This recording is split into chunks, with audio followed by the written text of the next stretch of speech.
Hello, everyone. I think I timed the video perfectly, so there's not this awkward us staring at the camera and then the video.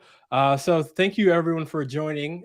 Getting started with Rust, getting your first Rust job. My name is Corey Stegered Pace. I'm a cloud advocate based in Stockholm, and I am joined by Marcus Grass, who's a software engineer at Embark Studios. Marcus, how are you? I'm well, thank you. How are you?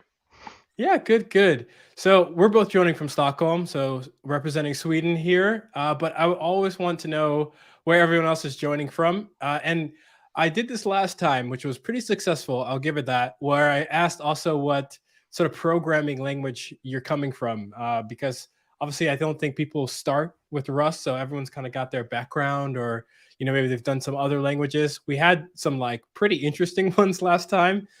Pascal, we had some person doing some TI-83 programming, like on the calculator.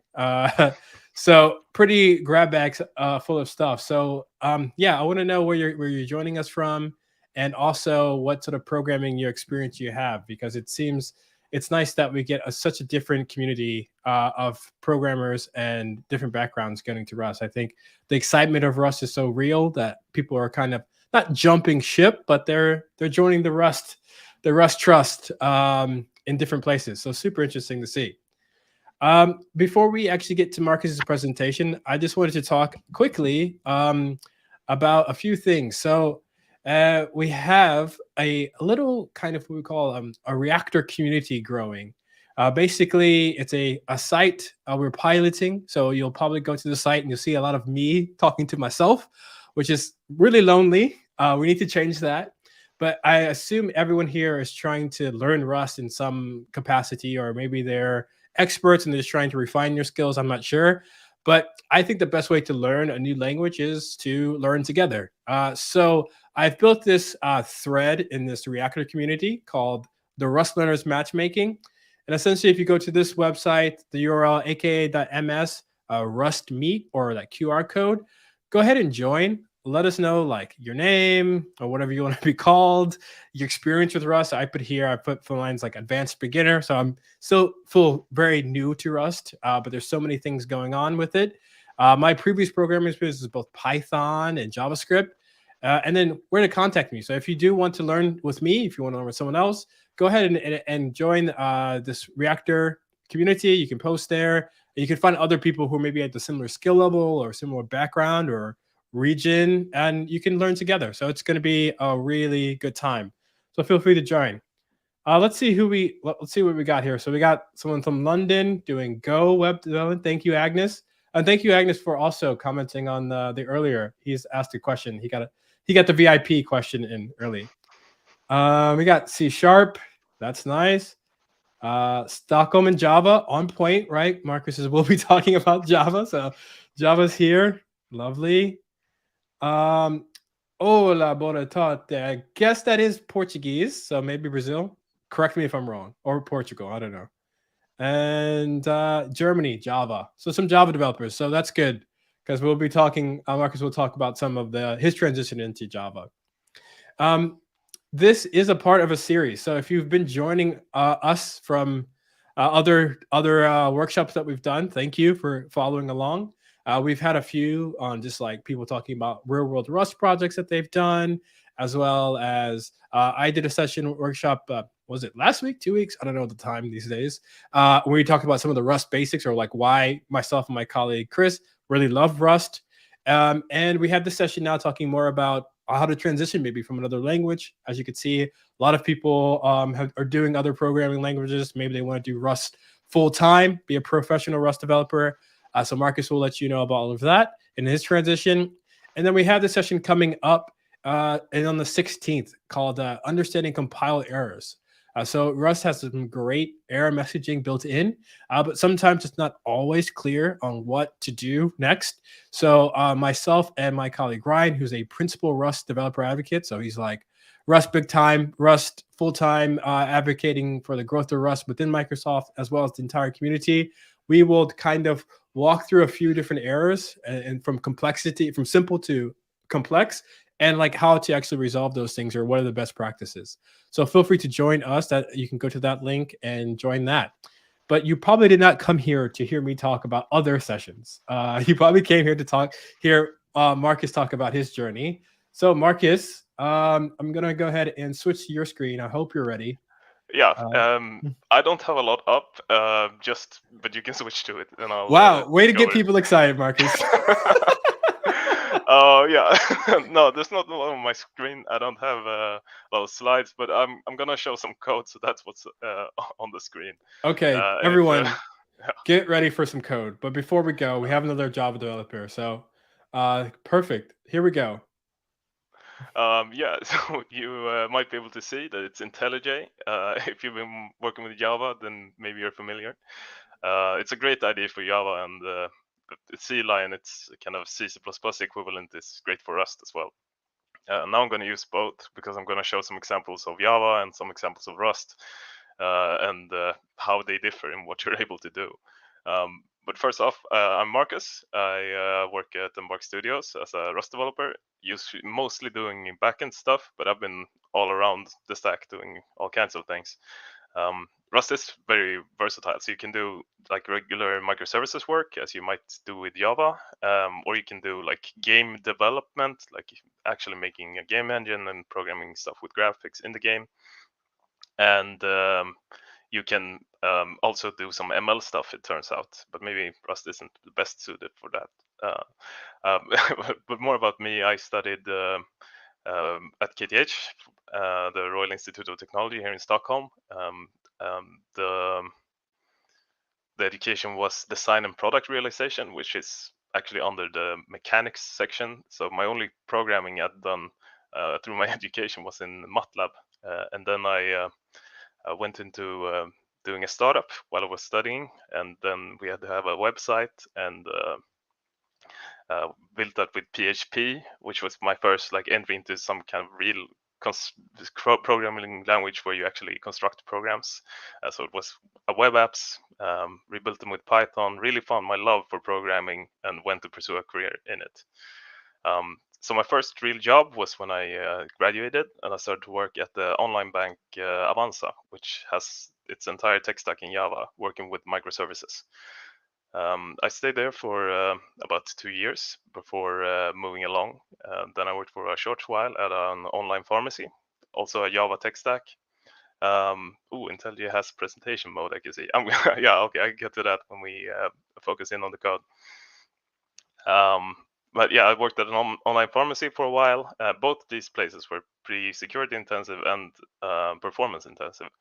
And that's kind of what drew me to these places and Rust. Like you can get a lot of performance and security just out of the language, which is great. So when I started like getting into Rust, it was, I think the first time I really tackled it was one like Advent of Code. I was like, okay, Rust seems like a real cool language, but I have to do something. So I started Advent of Code, did it with Rust, and it went pretty poorly. But it was fun. But then I was thinking, how can I get into like actually having something that I can present like to some future employer that I've done in Rust? And I figured like open source is a good entry point into that. And when I was working with Java, I worked a lot with the reactive stream specifications. Maybe you've encountered like observables or monos and flux. There are different frameworks that call them different things. And the reactive stream specification exists for things other than Java. Rust also has an implementation called RX Rust. So I figured I know a lot about the domain here, but I don't know a lot about language. But maybe that's my way in. And it turns out it was extremely difficult. It just like the extra reactive streams, like in themselves, carry a lot of weird complexity. And when you're trying to model that in Rust, you get a lot of like references and ownership issues. And that was a really tough entry point into Rust because it was like I was being hit over the head with the compiler and never being able to get the stuff I wanted to do to compile. Um, but the open source thing was good, and in the end, I managed to produce some things. And I think when it came to the interview, that had some value. But then I started working at Embark after the pharmacy, and it's been really fun. It's a great company. We do a lot of stuff in Rust, and it works really well. Um, right. So I'm just checking the questions. Got a little distracted. Um, I'm gonna try to get IntelliJ to work in present mode, although this like I'm running a window manager that is pretty unstable, so anything could happen if I try to mess with it too much. Let's Yeah, no worries. I mean, if you could try to zoom in, maybe I think if you can't get the um, presentation mode. But before we go on, so like I said, we posted a little "Ask Me Anything" before this. So Angus, who is joining on the stream, did ask a question for you beforehand, so he'll get the first dibs. So he asked, what game development experience did you have before starting at Embark? And what did you need to actually like learn on the job? And have you ever like found that the workflow of developing games in Rust differs from other languages? I had done extremely little game development before tackling Rust. I think it was like when I actually got the job at Embark, I just produced a small Pong game with an AI that was Classic. unbeatable. And that was pretty fun. Like, if you program the game, then you know all about the physics, and you can make an AI that doesn't cheat but always wins. Um, so I'm unsure when I think about, like, we have a few different projects at Embark, a few running in Unreal and ours running with Rust, um, and it is like extremely different between our, like, how we work and how we tackle the game. But then again, we are building something more from scratch than using an engine. So I think that might color how we do game development in our project. I have a hard time comparing. I don't have the necessary experience, I think. Yeah, fair enough. There was a lot of people suggesting different ways you can go into presentation mode. I don't know if you see that, Yeah, I but see that. For some reason, choose your own Shift adventure. Shift You can doesn't trust all work of in this. IntelliJ, but Shift Shift does work in Sea Lion. So I'm trying to find another way there. While Let's see. we while we find a way to Zoom, let us know if you have any other questions. I'll flash this link as well. Seems like a lot of learners here again trying to understand, how to learn with Rust, transitioning with Rust. So we've created this Reactor community. It's a pilot, so again, it's going to be me talking to myself if people don't post, which is very sad to see. So feel free to join that link. Let us know what your background is, where you're from, and maybe find another learner or multiple groups of people learning Rust together, so that you can take your Rust journey to the next level and go full time, go to the pros like Marcus here. We just need to figure out how the pros can zoom in. Yeah, I could just find some weird key for it, but I'm gonna see if it works in Sea Lion just out of the box. Okay, I'm gonna let me Take. know and I can bring your screen on. Okay. Oh, damn. Okay, that works. That works well. Oh, success. But Okay. this, sadly, I need to be able to do it in IntelliJ as well, or we will get, because I'm switching a bit between these two. Oh, got it. Hmm. Feels like there should be some entry point that I don't need to shift to get We to. should rename this Um, to this workshop to "How to Zoom in IntelliJ" because we're getting all of these suggestions, all of these yeah, great. yeah, that's a lot of them. If you literally Control open plus settings font. Oh yeah, and yeah. I search could the just wheel. change the font size. That would be good. That could it be in like here? Let's put 22, maybe even 24. There's not a lot of code, although it is Okay. maybe for full screen. Yeah, that's fine. Okay. All right. Here we go. Hopefully that's a lot Not better. me. All right. Let's just get into it. Um, so I'm just gonna like start from the basics of where I got like a bit messed up by Rust, and then like how you can think about it to maybe make it easier, because it got a lot easier for me when I realized why the compiler was being so mean to me. So here's like the simplest Java program that's just unreasonable. We have we declare the variable my string, and we assign the string literal hello to it. And then we declare the variable my other string and assign my string into that. And then we just print both and see what we get. And it should be, whoa, oh, okay, stuff happens. Now this is a lot difficult to see, more difficult to see, I would assume, because it's really small. 27-inch screen paying off, love it. But both strings contain the value hello when we print them. We can check how this works in Rust, and let's see if I can find the correct one. Yeah, move example. I will enter presentation mode here. Not like that. Oh, yeah, okay, great. I wonder what happens when I try to run this. But here we have, maybe running it is a bit unnecessary. Here I have an identical function called valid move, where we do the same thing in Rust. We declare the variable my string, assign it to string literal hello, and then we declare another variable and assign it to the value of the first variable, and then we just print my string and my other string. And I wonder what's gonna happen. Oh, I can run it, and it's pretty good. It actually ran two things here. So okay, both strings contain hello, and like I commented it out, but it's kind of revealing what's gonna happen when I try invalid move.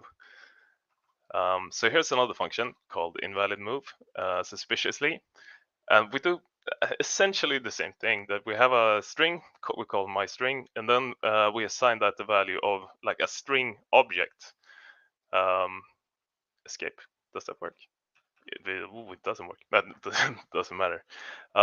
Okay, we have a string object, and we create it from the string literal hello, and then we assign the value to my other string, and then we try to print both, just like above, except we use a string from here, and it doesn't compile because string doesn't implement the copy trait.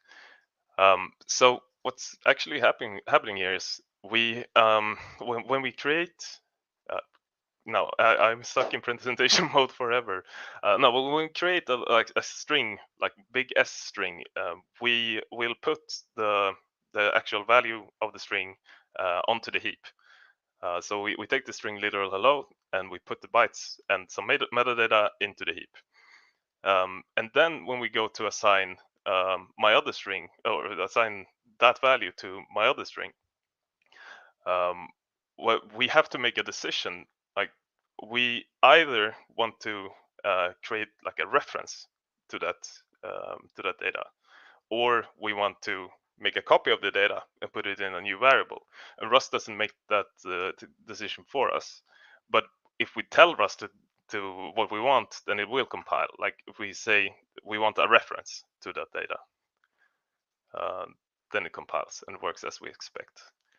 So then we're saying essentially like, no, we just point to this value. We don't want any copying done. But we can say clone, and here we say, okay, take the value and clone it into another piece of memory and assign or give me a reference into this variable for that memory, and that is also valid. I'm lucky that compiled. That would have been embarrassing.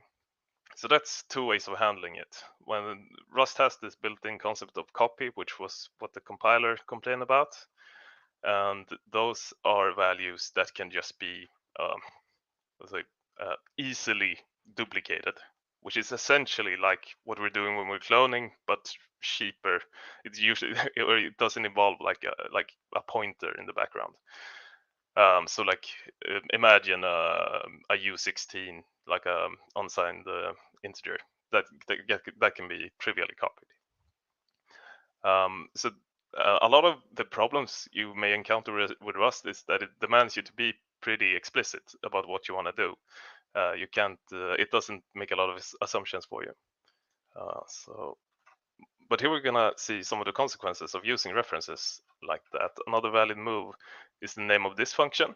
And here we create a string, which we now know puts some bytes on the heap somewhere. Then we reference those bytes into another variable, and then we assign that what we now stored in my child into another variable called my other child, and then we print all three. And this works fine because we have a reference here, and references can be trivially copied. A reference is like, it's free to copy the reference, but references, we can only access references while they're valid. Like, you might see the problem here, that we have a reference to the my parent variable, and if that was to be, that reference is something in memory, and if that was to be freed, then these references would become invalid. So we can insert a drop here, and in Rust, a drop basically says this variable, we take ownership of it and put it away. If we inspect the drop function, it's pretty fun. It does nothing. It just takes ownership of the variable and just pulls it out of scope, essentially. And if we do this, like insert drop, then it won't compile, because while drop isn't equivalent to free, because we don't necessarily know how the allocator works. Like, we may drop something, put it out of scope, but the allocator might not deallocate that memory. That might be valid, but we don't know. We can't guarantee that it is. So when we drop a variable, and or rather, we can't drop a variable if we have outstanding references to it. That's not even correct, actually. We can do that because the compiler is pretty smart. If we don't use these references anymore, then this is fine.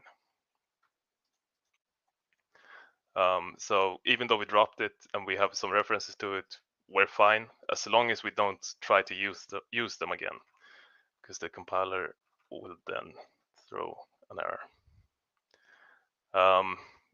So that's, I'm probably not going to go more into references, but the same thing holds up with, like, you can't have immutable references and mutable references out at the same time.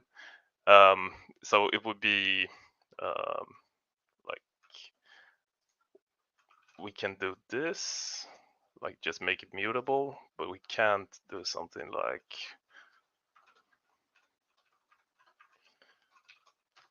this.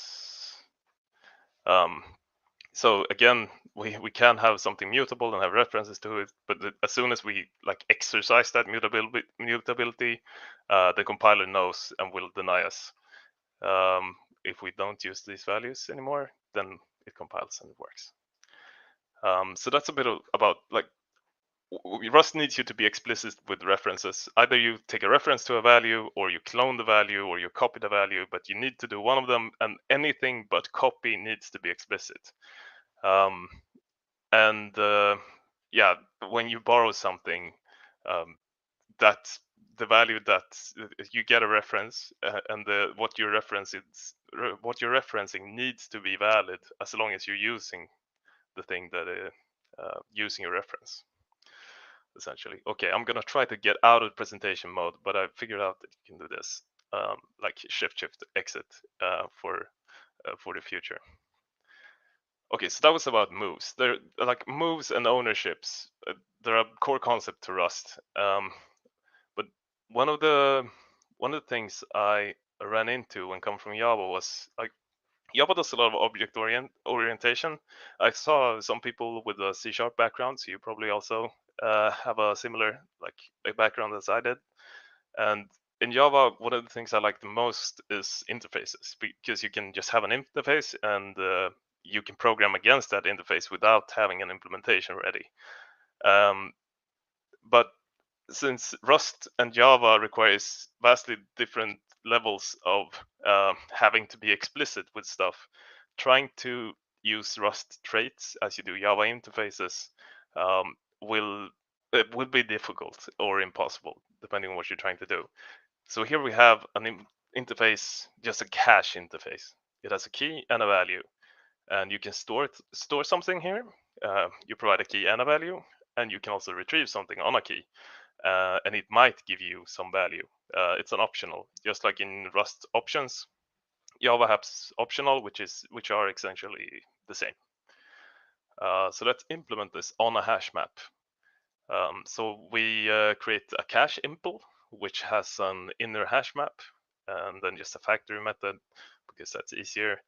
And then we implement store, which is just putting the key and value into the hash map, and retrieve, which just gets a value out of the hash map. And here Java has the concept of null, Rust doesn't, but we wrap this in optional of nullable. So if the key doesn't exist in the hash map, we will convert it into an optional empty. Let's see if I have run cache. Yeah, and it's the top one.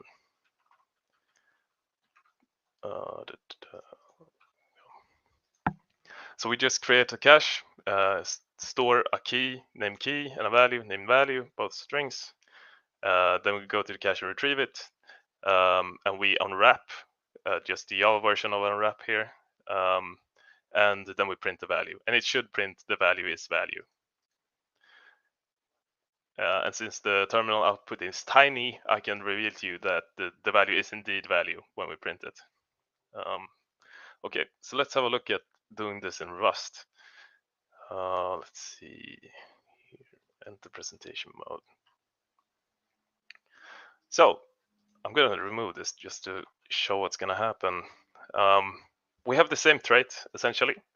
Pub trait cache, it has a key and a value, but right from the beginning we can see that we have to specify a few more things.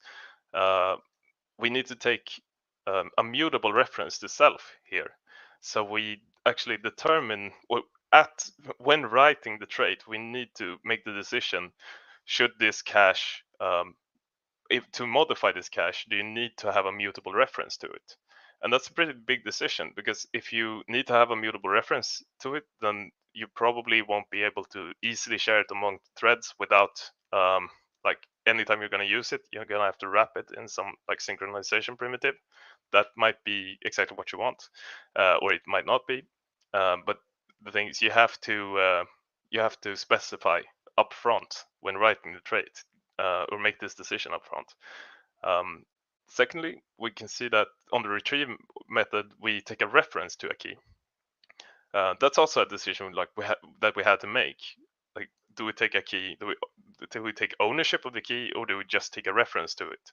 Like in this specific case, it might be pretty clear that we don't need ownership of a key to look if we have the stored value. But then again, passing a reference might be like passing something pointer sized, and if your keys are like bytes, then you're passing a reference instead of passing a byte, when passing a byte would be a lot more efficient. So you have to specify some of that up front, but the more difficult one is the return type here. We're returning an option, just like we did in Java with the optional. But here we have to decide, do we return a reference to the value contained in cache, or do we clone the value and return an owned value like this? And this will become pretty problematic, because when you actually program against this, if we need to have like outstanding references into the cache, then we won't be able to do other things with the cache while those references are alive. Or rather, we can't retrieve a value and have it in scope and then store another value, because then we'll have both a mutable reference, because store requires immutability, and an immutable reference because we borrowed this value immutably. We're gonna take the easy route and do exactly what HashMap does. So here it's essentially the same thing as we did in Java, except less code. So we just on store insert the key and value into the hash map, and on retrieve we take the key and get the value out. And if we try to compile this, and I'm unsure because I can't see anything here. Okay, let's try to run the test. It won't compile. And compiler errors have become better over time. This compiler errors, it says the following trait bounds were not satisfied. K needs to be equals and K needs to be hash. And it also like says where that comes from. It comes from the hash map. It's not rather hash maps require keys to be like comparable, like have their equality checked, and to be hashable, to be able to be put into like buckets. So if we add that, this will work. Interestingly enough, Java also has hash maps, but we don't need to specify something about like equals and hash, because in Java, like objects, or the main object, the thing that everything inherits from, has a default equals and hash method, which like depending on what you're trying to do, that might really really be bad for your hash map performance. So again, Rust needs us to specify some things up front that Java doesn't. All right, here's the simple hash map implementation.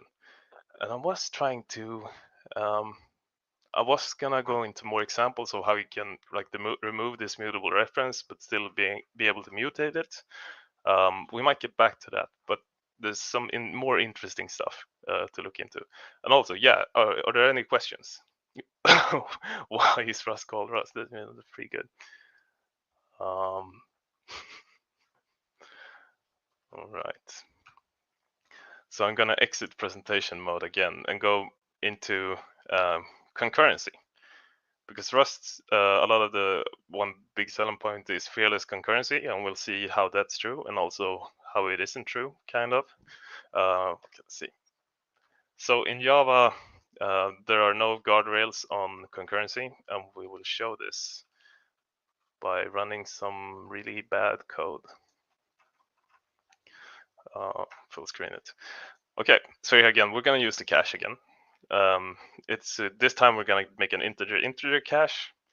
We're gonna store on key 0. We're gonna store the value 0, and then we set the count to 10,000. Then we create a countdown latch, which is just synchronization tool in Java. You set the count to something, and then the thread, a thread can await this latch until that count reaches 0, and it reaches 0 by someone calling countdown on it, and it's atomic, so it's thread safe. So we have this latch, and into this thread, or in this for loop, we will go 10,000 times. We will spawn a new thread every time, which is not the best way of doing concurrency in Java or maybe anywhere. But we will spawn a new thread. Each thread will retrieve the value at key 0, and we know it's in there, so we're just gonna wrap it.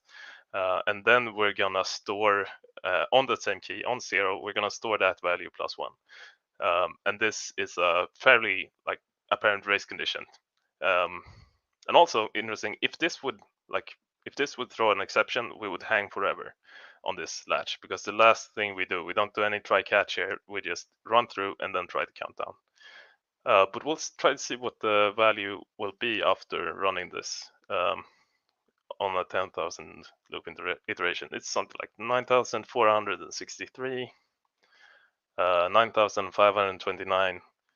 We'll run it one more time just for the sake of it. 9,404.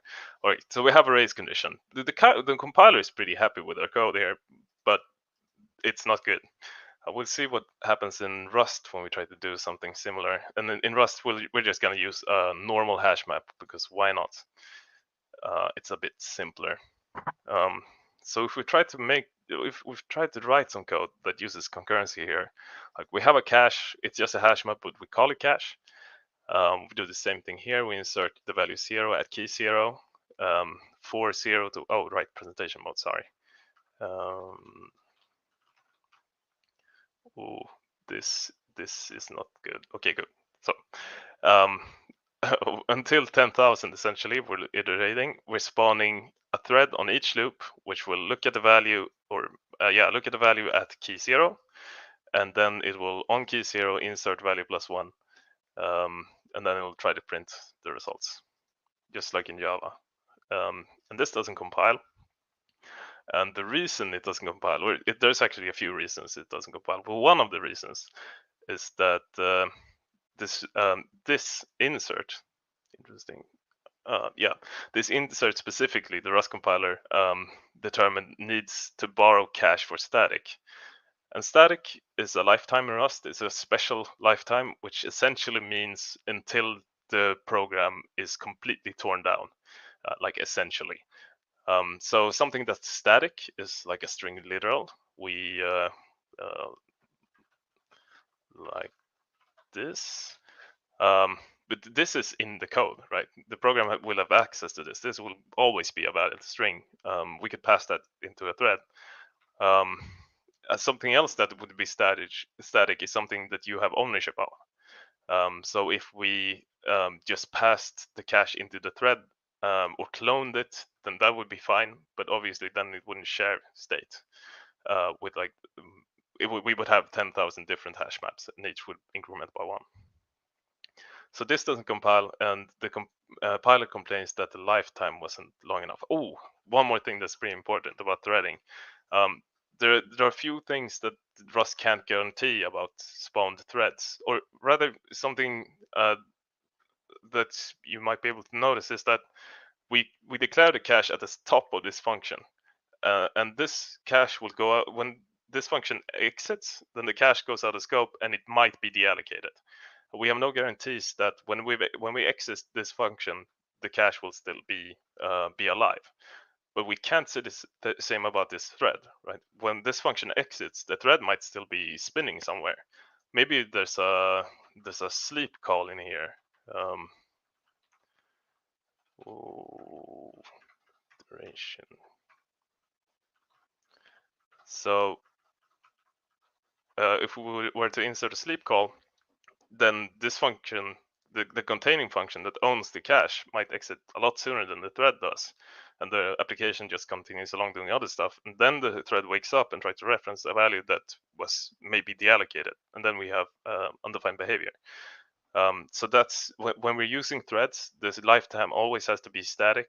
So you have to borrow something that's static or give it something that's owned. So we'll try to give it something that's owned, which should solve that particular issue. So here we're using an RC ref cell. RC ref cell is like a really convenient thing in Rust. It's like if you're in a single threaded context, the RC is a reference counted pointer. So we can clone the cache now without cloning the actual like hash map in it. We just clone the reference and increment the count. And when that count reaches 0, then the allocator is free to deallocate the hash map. Just remove it. And the reference cell gives us interior mutability. This doesn't even need to be mutable actually. That might be like we're getting to mutexes really soon, and then it'll be more apparent what the ref cell does maybe. But here, okay, we take the cache, put it in an RC, a reference counted pointer, and a ref cell. We default just initializes an empty hash map in this case. Then we do the same as above. We insert 0, 0, and then we clone the cache and move it into the thread. Now the thread takes ownership of the clone. Since it increments the reference counter, we know it is going to live for the duration of this thread's lifetime. And then we try to insert a new value into it. But of course, this won't compile either. And the reason that this doesn't compile is that when you try to send something to another thread, it needs to be send and sync, and most likely static as well. And send and sync is things that Rust Rust has blanket implementations for most things. Like if you have a structure and everything in that structure is send and sync, then your structure is send and sync in almost all cases. And what this means is that it's safe to send something into a thread, essentially, and you're not vulnerable to race conditions. This reference counter is just a value that doesn't have any synchronization on it. And this would be undefined behavior in this particular context. It's actually like in the clone that the problem arises. But imagine the case where you have two threads that try to drop the counter, and both try to decrement it by 1. Only one thread is, or the risk is if there's a race condition that only one thread's write to the new variable would complete. So two threads drop it, but the ref counter is only decremented by 1. Then we have a memory leak. The worst case is if two threads clone it at the same time and try to increase the reference counter. Because if two threads increase the reference counter and it's only incremented by 1, then when that's supposed to be deallocated later, we will try to deallocate the variable twice. Because we incremented the counter 2 times and we incremented the counter once, but we're gonna try to decrement it twice, essentially. So that's the reason why you can't use RCs in threads. But there is, like, Rust has pretty classic way of doing it when you just have something mutable. You need to send it to threads and mutate it, but it needs to be like single access. And that's the mutex lock. And now instead of a reference counted pointer, we have an atomic reference counted pointer. So we don't have the same race conditions when we try to increment or decrement the reference count itself.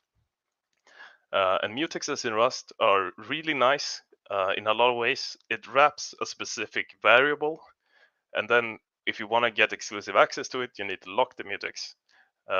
It's a blocking operation, and then you can start mutating it, knowing that you have exclusive access.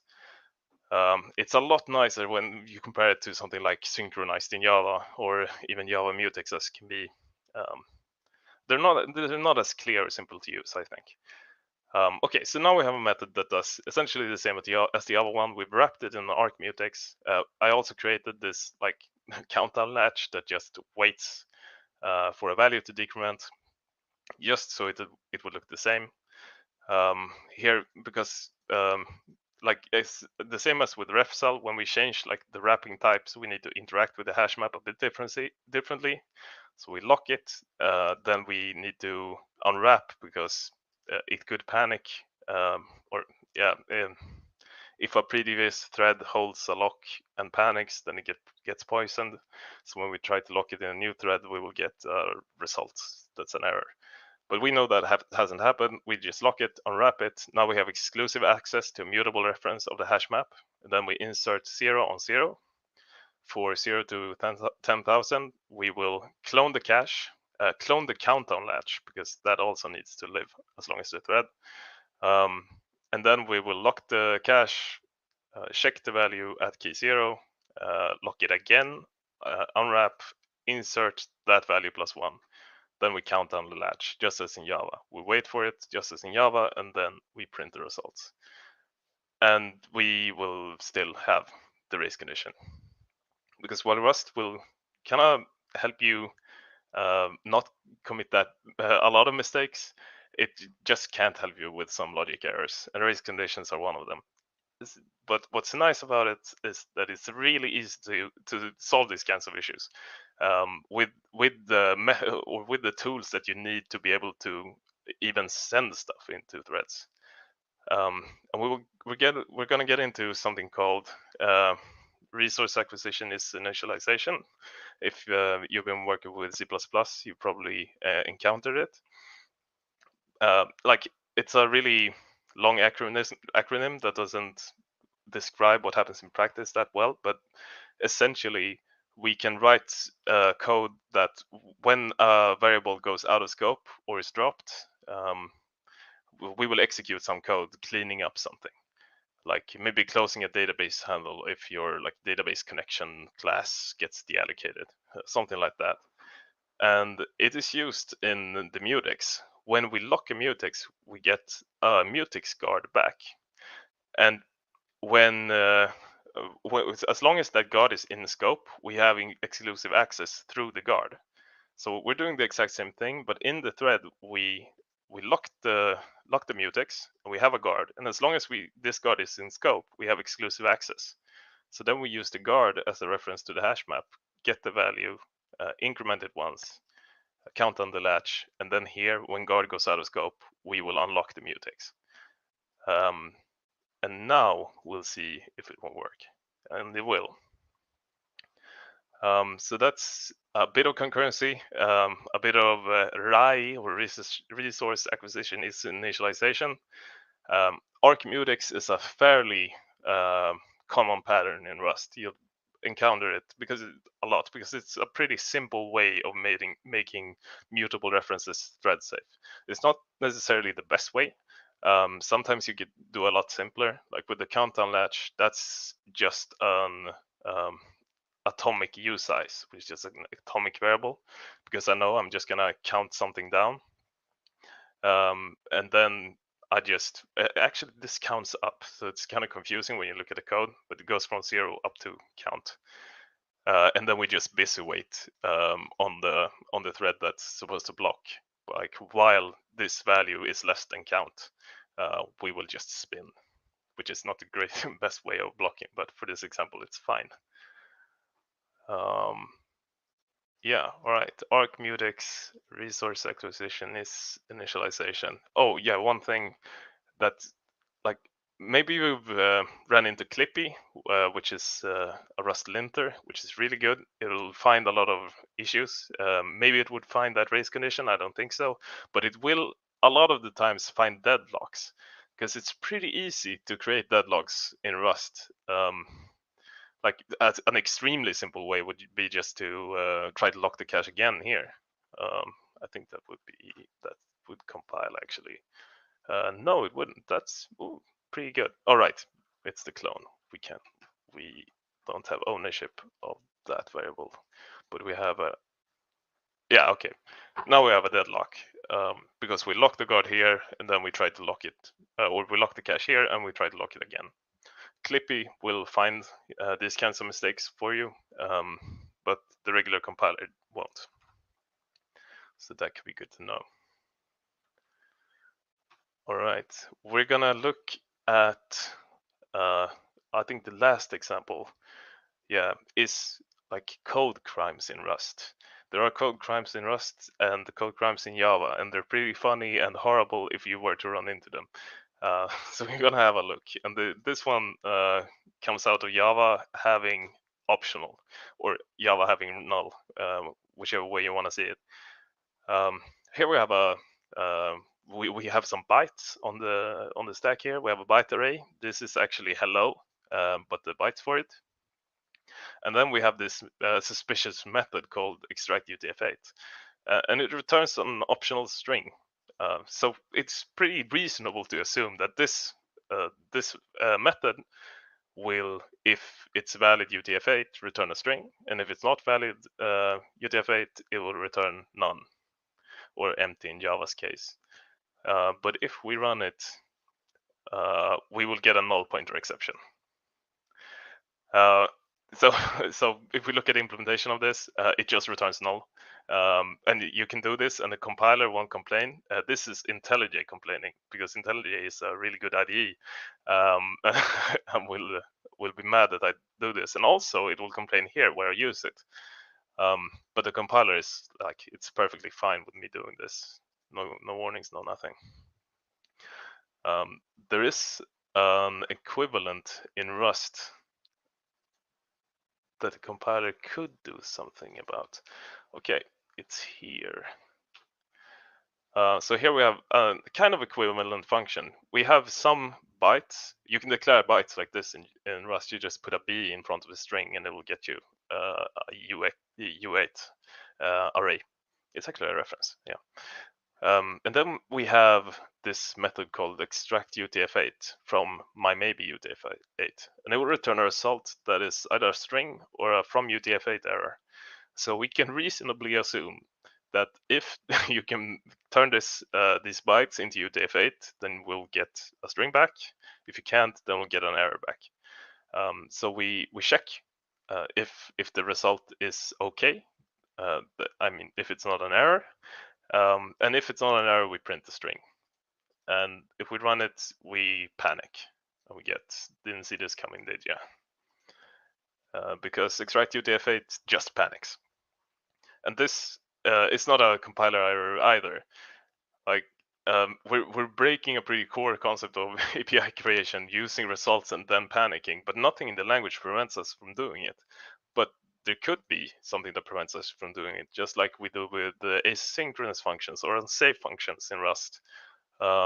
It's called function coloring, and if I create a function like my function, and it does nothing, like here, I can't actually use this function properly if my function isn't async. So if I do this, nothing will happen. Because, and the compiler even tells you so. This is a pretty common mistake to make. Like you have some asynchronous function that you don't await. Asynchronous functions need you to await to get the value or to get them to run. Otherwise, they do absolutely nothing. But if we try to await it and our function isn't async, then we get a compiler error because awaiting is only possible inside async functions and blocks. And the same thing happens with unsafe. we can't. Here we don't even need to do something special. It just won't compile because our function needs to be unsafe, or we need to have it in an unsafe block. The same thing could be done with panics in this case. Like if we had a way of labeling our method as panics, then we could do this. Sadly, that would be really breaking, and we'd require Rust 2.0. But having this kind of we have the capability to prevent like weird panics where you don't expect them. Sadly, it's not very backwards compatible. So that's kind of a trap. Even though you're getting a result back, and Rust is pretty, the Rust community is pretty hostile towards random panics. It could still happen. So it's hard to be entirely sure that your application will never crash. But at least don't commit this code crime of panicking out of a result function. All right, I actually think that's it for the examples. So we went through some like very from the beginning moves and ownership, and how you need to make decisions about how you want to duplicate values, and then a bit into like designing interfaces. You can't do it the same as in Java, or you can kind of, but you need to specify a lot more upfront. And you can put yourself in really difficult situations if you try to. You have some trait and you've been programming against it, and then you go, you can go a pretty long while before you get a compilation error that you just can't solve, kind of, or not reasonably solve at least, because you designed it in a weird way from the start. That happens less in Java, just from not having to specify as much up front. Then we went into some race conditions and threading, and how like the compiler requires a lot more of us for us even to use threads in code, and then like some synchronization with mutexes, and lastly some code crimes that you should never commit, because that would be horrible. Yeah. Well, thank you, Marcus. And I'm definitely against doing code crimes. We're not going to call the code police here, but we've all done them every once in a while. I really like that you talked about compile errors. Like we said, our next kind of session is going to be a little bit more in depth on that. Like there's quite a lot of different ways you can handle and react things. So yeah, super important. I think when you're transitioning to Rust is like, yeah, understanding what the errors are and really like where to take them next in some certain cases. There was a question from one who is one of my favorite guests on favorite attendees here on our Getting Started with Rust series. He asked in the Rust condition example, well, why does the one with the one before the last with the arcmutex one without guard still have a race condition? I guess you could probably want to go back if you don't know exactly what he's referring to. Yeah, I've got it up here. So the reason that happens is we lock the mutex twice. So here we lock it and get the value out, and then we release the lock. Then some other thread could go in and read the value until we again lock it to increment it again. So we create a race condition between these two statements, because between them we release the lock. Whereas in the other case, we hold the lock between both of these statements and don't release it until the guard goes out of scope, which would be down here. Like it's the same as drop guard here. And we could probably recreate the race condition by dropping the guard sooner, but then we'd have to relock.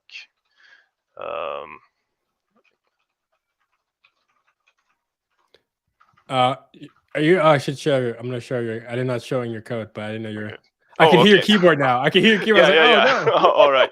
Oh, sorry. No, yeah. Okay, so it was up here, like because we lock it once here, and then we lock it again to insert a value. We have a space here between where other threads could go in and read the value before it's incremented. There was some understanding there, so thanks. Good stuff. Cool. There was another question. What is the happiest moment in your Rust journey? So you can easily say doing this workshop, Happy to do that. And Of like course. something you accomplished with Rust or compared to other languages maybe that you've done. Um, I think it's hard to like boil it down to one moment, but I have been working a lot on like a passion project, building a window manager, completely in Rust, and like working on that has been like extremely rewarding. Just in like creating something on a pretty low level and just getting a more thorough understanding of like how the machine works and how libraries come together to create or to support what you're trying to do. A lot of the times when you're working with something higher level, a lot of stuff is like hidden from you, and it feels like you just don't know. You just try to restart it, and maybe it works. Well, in Rust, I feel like I've gotten a lot more insight into how things work from the bottom up, and like being able to build an application that just boils down to a static binary that I can just run and it works is just a cool experience. Yeah, it's a bit like I don't know if I want to say like a Matrix moment, but you're seeing into the machine, and the machine is you. You can control Yeah, parts of the machine that you never thought you could. And it's nice, it's safe, is compared to C++ and things like that. So yeah, I'm with you on that. I think, and the passion projects for sure. Building things yourself and getting really close to the language is a huge benefit. And I think I really like what you mentioned about the open source, getting involved there, pulling projects like that. I think everyone can kind of contribute in some type of way, looking at it. yeah, that's like an interesting thing about working with Embark because it's a pretty large organization, and we're using Rust, which is not that mature. So a lot of the times we need to go into like open source libraries and just fix small things up, and it can be really small. Like we should put this behind a feature because we can't have this dependency in our code down here. Just make a small pull request cleaning something up essentially, or making like bigger changes. You can contribute in a lot of different ways. Just writing documentation can be a really good start to contribute to some open source project, and it can also like just going into it and looking at the code could be good just to understand something. If you think a project is cool, go look at it, and if you don't understand the documentation, try to improve it or ask someone how it works, and then go back and update the documentation or something like that. There's a lot of ways to get started, and of course, open source always needs contributors, and I think it's pretty rewarding. Yeah, I think so too. I mean, you have the proof of your work kind of being used. I mean, if you look at like was it crates.io and like just the sheer number of devs that are using different crates and stuff like that, it's incredible. And like if you contribute one, even like you said, small changes, so you're like reaching and changing the whole ecosphere or environment of Rust. So you can really get involved. Get involved, people. That's my last message. Is there any last piece of advice? Anything from your side? Um, I, I think like if you want to get into Rust, I think maybe the best way is open source, and it doesn't have to be that big of a deal to like enter it. It could be something really small and really simple, and it will probably always be appreciated, however small it is. So I think that's like my greatest advice. Try to do something. Nice. Yes. And you can do something by yourself or you can do something together. This is my last plug for this page. So I'm not talking to myself on the reactor community. Yeah. If you want to work with open source, that's a way to work together. Also, if you're looking for other learners, so you can contribute to other open source projects. Like I said, we've made this thread. I want to see if we can connect people who are learning Rust together, whether they're at different skill levels, backgrounds, geography, or you just on the same journey that we're all on trying to understand what I want to call as a beautiful language, as far as programming goes. So thank you everyone for joining us. Thank you, Marcus. Normally, Marcus, we give you like some swag if you were in the reactor, the physical reactor. So if I see you physically in Stockholm anytime, I will make sure to be carrying something to give you. But thanks a lot for your time. Oh, thank you. I hope you learned something or got some insight into uh, how it is coming from Java to Rust. And how to go into presentation mode in IntelliJ. We all Yeah, learned that that. too. There were a lot of different suggestions, and they were really good. Yeah. One day I'm going to download IntelliJ and try all these and see which one was actually the right one. But Yeah. cool. All right, everyone, have a good day, evening, afternoon, morning, wherever you are and joining us. Thanks a lot. Thank you.